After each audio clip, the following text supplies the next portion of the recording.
नमस्कार दोस्तों, आपका हार्दिक स्वागत है आपके अपने YouTube चैनल लर्निंग एक्सीलेंस पर। और मैं हूं आपका साथी शुभम जांगड़ा। दोस्तों, जैसा कि आप सभी जानते हैं, हमने एंशिएंट इंडिया की सीरीज़ शुरू की हुई है और उस सीरीज़ के तहत हम आपको कम से कम 18 वीडियो प्रोवाइड करवा चुके हैं। आज की वीडियो में हमारी 19वीं क्लास रहेगी और इस 19वीं क्लास में हम टॉपिक पढ़ने वाले हैं गुर्जर प्रतिहार वंश। दोस्तों, इससे पहले हमने 18वीं क्लास में अपना पल्लव वंश पढ़ा था, कंप्लीट पढ़ लिया था। पल्लव वंश बोल दो या फिर पाल वंश बोल दो, दोनों में से कोई भी आप नाम बोल सकते हो। दोस्तों, जब पल्लव वंश चल रहा था और उसके साथ साथ गुर्जर प्रतिहार वंश भी चल रहा था। जो गुर्जर प्रतिहार वंश है दोस्तों, कई बार एग्जाम में आ चुका कि गुर्जर प्रतिहार वंश कौन से वंश को ख़त्म करके आया था, तो ये वर्धन वंश को ख़त्म करके आया था, जो कि राजा हर्षवर्धन वाला वर्धन वंश कहलाता था वो। या फिर क्वेश्चन ऐसे आ जाता है कि वर्धन वंश समाप्त होते ही कौन सा वंश अस्तित्व में आया, तो गुर्जर प्रतिहार वंश होगा दोस्तों। तो दोस्तों, जो गुर्जर प्रतिहार वंश है वो वर्धन वंश को समाप्त करके शुरू हुआ था और जो इसके संस्थापक कहलाएंगे वो हमारे हरिश्चंद्र कहलाएंगे। हरिश्चंद्र जो है गुर्जर प्रतिहार वंश के संस्थापक माने जाते हैं।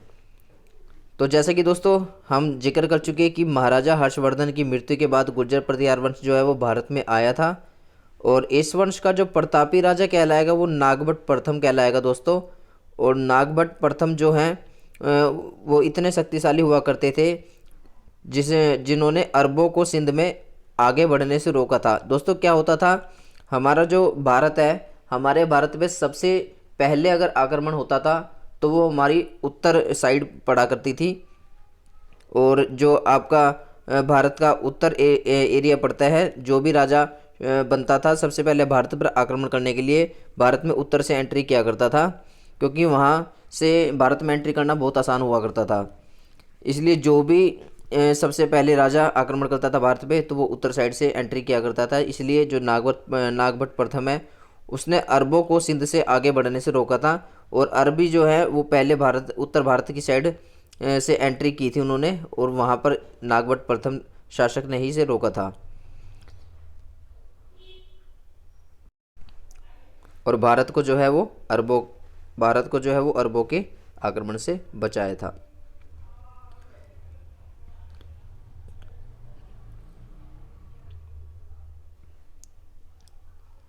दोस्तों, जो आपका राजस्थान और गुजरात है वहाँ पे सबसे ज़्यादा गुर्जर जाति रहा करती थी और इस गुर्जर जाति के ज़्यादा रहने पर गुर्जर प्रतिहार वंश इसका नाम पड़ गया था। तो दोस्तों, जो गुर्जर प्रतिहार वंश है इस वंश का नाम इसलिए पड़ गया था क्योंकि जो राजस्थान और गुजरात का एरिया है उस एरिया में सबसे ज़्यादा गुर्जर जाति रहा करती थी। दोस्तों, एक एहोल नामक अभिलेख था। एहोल नामक अभिलेख की जो हमने बात की थी, वो जो पिछला वंश था हमारा वर्धन वंश, उस वर्धन वंश में भी हमने इसका जिक्र किया था कि एक एहोल नामक अभिलेख था जिसमें हमें वर्धन वंश की भी जानकारी मिलती है। और ये एहोल नामक अभिलेख जो है वो पूर्णतः जानकारी देता है वर्धन वंश की, और इस वंश की भी जानकारी हमें एहोल नामक अभिलेख से मिल जाती है। जो हमारे नागभट्ट प्रथम है उसका एक बेटा हुआ करता था जिसका नाम होता था वत्सराज, और वत्सराज जो है वो आगे चलकर राजा बनता है नागभट्ट प्रथम की जगह पर। तो दोस्तों, वत्सराज को भी आप प्रतापी राजा कह सकते हैं, इसे प्रतापी राजा माना गया है क्योंकि जो नागभट्ट प्रथम है वो भी खुद एक प्रतापी राजा हुआ करते थे। आगे चलकर इनका बेटा भी एक प्रतापी राजा कहलाया। दोस्तों, मैंने जैसे कि आपको पहले भी बताया है कि जिस समय गुर्जर प्रतिहार वंश चल रहा था उस समय ये तीनों वंश जो है अस्तित्व में थे और ये तीनों ही वंश जो है भारत में चालू हुए थे, जिसका नाम था पाल वंश, जिसे हम पल्लव वंश भी बोल देते हैं। दूसरा हमारा राष्ट्रकूट वंश था और तीसरा जो अभी हम पढ़ रहे हैं गुर्जर प्रतिहार वंश। इन तीनों वंशों के बीच एक त्रिपक्षीय संघर्ष चला था। आप युद्ध भी बोल सकते हैं। संघर्ष का मतलब ये है कि सबसे ज़्यादा पावरफुल कौन है अगर ये तीनों में से शो करने लग जाए तो। और अगर हम सिंपल भाषा में बोल दें कि इन तीनों वंशों के बीच एक कंपटीशन हुआ, जिस कंपटीशन में हमारे जो गुर्जर प्रतिहार वंश है वो गुर्जर प्रतिहार वंश जो है वो जीत गए थे। तो दोस्तों, जो वत्सराज है उन वत्सराज ने एक पाल वंश के राजा होते थे धर्मपाल, उन धर्मपाल जी को भी इन्होंने हरा दिया था। और आगे चलकर जब राष्ट्रकूट वंश का एक राजा आता है जिसका नाम होता है राजा ध्रुव, वो ध्रुव जो है वो इस वत्सराज राजा को हरा देता है। और वत्सराज राजा जो होते हैं वो कौन से वंश से होते हैं दोस्तों? हमारे गुर्जर प्रतिहार वंश से, जो कि नागभट्ट प्रथम के बेटे होते थे। तो दोस्तों स्टोरी क्या रही हमारी? जो नागभट्ट प्रथम है उनके राजा बनने के बाद उनका बेटा वत्सराज राजा बना, और वत्स राजा जो है वो प्रतापी राजा माना जाता था अपने पिताजी की तरह। और वत्स राजा ने पाल वंश के राजा धर्मपाल को हराया था, और आगे चलकर राष्ट्रकूट वंश होता है, उस जो राष्ट्रकूट वंश का राजा होता है ध्रुव, वो ध्रुव जो है वो वत्सराज को हरा देता है। दोस्तों जो ये वत्सराज है, इसके बाद इस वत्सराज का बेटा नागभट्ट द्वितीय नामक बेटा होता था इसका, वो राजा बनता है। और जो नागभट्ट द्वितीय है वो भी इस वंश का जो है प्रतापी राजा माना गया है। तो दोस्तों आप कह सकते हैं कि जिस तरह से इस वंश में एक पिता प्रतापी राजा की उपाधि ग्रहण करे था, वैसे ही उसका बेटा आगे चलकर प्रतापी राजा जो है कहा जाने लगा था। जो नागभट्ट द्वितीय हैं उन्होंने कन्नौज पर अधिकार कर लिया था। कन्नौज जो है आपका ये वही कन्नौज है जो कन्नौज के शासक से राजश्री की शादी होती है, जिसको महाराजा हर्षवर्धन ने अपनी द्वितीय राजधानी बनाया था। जो नागभट्ट द्वितीय है उसको किसने हराया था दोस्तों? राष्ट्रकूट वंश के राजा होते हैं गोविंद तृतीय, और गोविंद तृतीय जो है इसके साथ युद्ध लड़ते हैं, और इस युद्ध में जो है नागभट्ट द्वितीय हार जाते हैं। नागभट्ट द्वितीय के बाद जो राजा बनता है अगला मिहिर भोज होता है। और दोस्तों जो मिहिर भोज है ये वही मिहिर भोज है जिसका वर्णन हमें 9वीं शताब्दी में पेहवा अभिलेख से मिलता है। और उस अभिलेख में हमें ये देखने को मिलता है कि जो राजा मिहिर भोज होते थे वो घोड़ों का व्यापार किया करते थे पेहवा में। और पेहवा ये वही है दोस्तों जो डिस्ट्रिक्ट कुरुक्षेत्र में पड़ता है, इनका घोड़ों का व्यापार हुआ करता था। पाल वंश के शासक देवपाल ने राजा मिहिर भोज को हरा दिया था। दोस्तों ये थोड़ा सा अटपटा सा टॉपिक है। अटपटा सा टॉपिक क्या है? इसमें आपने कई राजाओं के नाम याद करने पड़ेंगे, और आपने मेन राजाओं के, मैंने इसके अंदर वे इंपॉर्टेंट फैक्ट डाले हैं जो आपके किसी भी वनडे एग्जाम के लिए हेल्पफुल रहेंगे आपको। बस आपने क्या करना है, नए मेन इंपॉर्टेंट राजा के नाम याद कर लेने हैं, और उन राजाओं के युद्ध किससे होते हैं और इस युद्ध में कौन जीता है और कौन हारता है।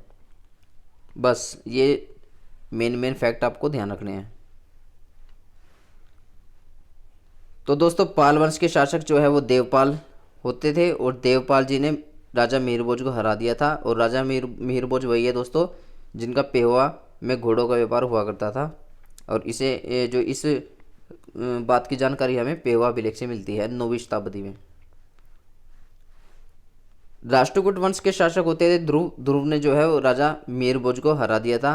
मतलब अगर बात करें जो राजा मिहिर भोज की, राजा मिहिर भोज इतना मतलब युद्ध में वीक वाला राजा हुआ करता था कि मतलब इसको पाल वंश के शासक ने भी हरा दिया था जिसका नाम देवपाल होता था, और एक राष्ट्रकूट वंश का राजा होता था ध्रुव, उसने भी हरा दिया था। दोस्तों राष्ट्रकूट वंश में एक राजा ध्रुव होते थे जो जिन्होंने राजा मिहिर भोज को हराया था। वो राजा, उसका बेटा आगे जाकर राजा बनेगा जिसका नाम होगा कृष्ण द्वितीय, और कृष्ण द्वितीय जो है वो आगे जाके इस वंश के राजा बनते हैं। कौन से वंश के? राष्ट्रकूट वंश के। तो दोस्तों जो राजा मिहिर भोज है वो मिहिर भोज अपना बदला लेने के लिए वो कृष्ण द्वितीय को हराता है। वो क्या बदला लेता है? क्योंकि कृष्ण द्वितीय के जो पिता होते हैं जिनका नाम ध्रुव होता है राष्ट्रकूट वंश के, वो इन्हें पहले हरा चुके होते हैं, इसलिए आगे चलकर राजा मिहिर भोज अपनी हार का बदला लेने के लिए उनके बेटे कृष्ण द्वितीय को हरा देता है। और राजा जो मिहिर भोज के बाद अगला राजा बनता है महेंद्रपाल, और महेंद्रपाल ने परमेश्वर और महाराजाधिराज की उपाधि ग्रहण कर रखी थी। सबसे ज़्यादा राजनीतिक और सांस्कृतिक तरक्की राजा महेंद्रपाल के समय में ही हुई थी। आप कह सकते हैं दोस्तों इसमें एक इंक्रीजमेंट हुआ था। दोस्तों राजशेखर नामक एक विद्वान राजा होता था जो कि महेंद्रपाल के दरबार में रहा करता था। क्वेश्चन उठ सकता है दोस्तों यहाँ से कि एक विद्वान राजशेखर नामक विद्वान जो है वो किस राजा के दरबार में रहा करता था? तो वो महेंद्रपाल के दरबार में रहा करता था। और महेंद्रपाल जो है वो किस वंश के शासक हुआ करते थे? तो वो राष्ट्रकूट वंश के शासक हुआ करते थे। तो दोस्तों महेंद्रपाल के बाद इसका जो अगला राजा बनता है वो इसका बेटा होता है, जिसका नाम होता है महीपाल। और महीपाल जो है आगे चलकर राजा बनेगा। महीपाल के दरबार में बगदाद से अल मसूदी आया था भारत में।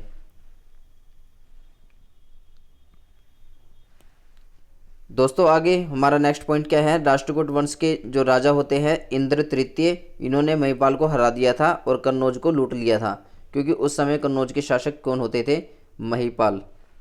और राजा महिपाल के साथ राष्ट्रकूट के वंश इंद्र तृतीय का युद्ध होता है और इस युद्ध में महिपाल जी हार जाते हैं और इंद्र तृतीय जीत जाते हैं। और इस युद्ध के बाद इंद्र तृतीय कन्नौज को लूट लेता है और महिपाल को हरा देता है। गुर्जर प्रतिहार वंश का जो अंतिम राजा कहलाता है दोस्तों यशपाल है। और यशपाल के बाद इस वंश के अंदर हमें और किसी अंतिम राजा का वर्णन नहीं मिलता। तो अगर दोस्तों आपसे गुर्जर प्रतिहार वंश का अंतिम राजा पूछ ले, अंतिम शासक पूछ ले, तो क्या रहेगा, आपका यशपाल रहेगा। तो दोस्तों आज की वीडियो में ये तो था हमारा कंप्लीट टॉपिक गुर्जर प्रतिहार वंश से।